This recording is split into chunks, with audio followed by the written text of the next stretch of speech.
Have you ever heard the term dragging Maine? That's when teenagers our age, years and years ago, we'd go up and down Main Street in our hot rod cars, just going back and forth, waving each other as we went by, and there was a car with some girls in it, and we pulled up and we seen them and just started talking, but she was cute. He asked me out, but it took me a while to tell him I would.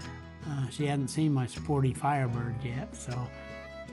I would come out, and some of our dates were I rode on the fender of the tractor while he cut and baled hay, and I went to the cow shows, so.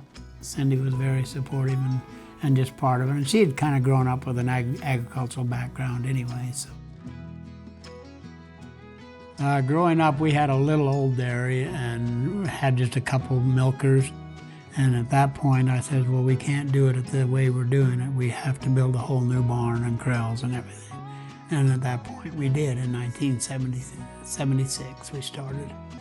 We built a double-4 herringbone, the whole barn, the whole bit. That enabled me and my father to be best of friends.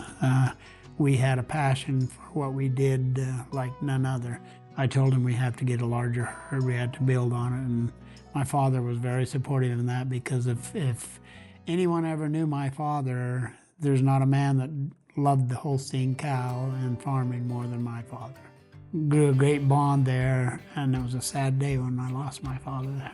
But at the same time, he had been down to the barn, still doing what he loved to do, pushing up hay, doing what he could, even at age 88. When you start talking about the dairy cow and milk, people think, well, yeah, it's just your occupation. No, it was a way of life. It was our life, and everything centered around what we could do to do the best we could with that product. And our children grew up understanding that, as well as how important the dairy industry was to me and how important it should be to everyone. And then raising our kids the same thing. I mean, everybody was on the farm. Cindy and I, we had 2 tractors and 2 balers and 2 swathers, and she ran one and I ran one after we got married.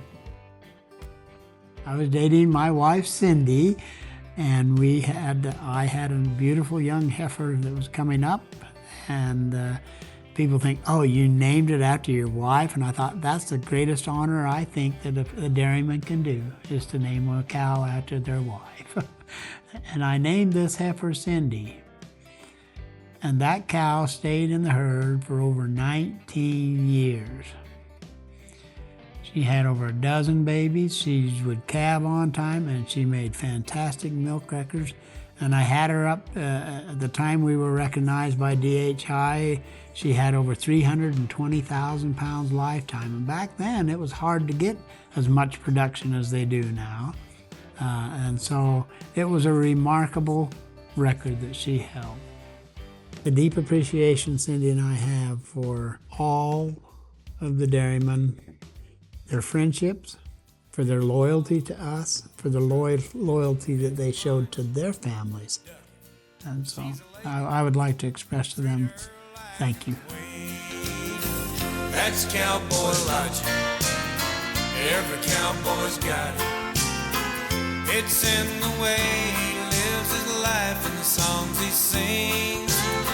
That's cowboy logic. Every cowboy's got it.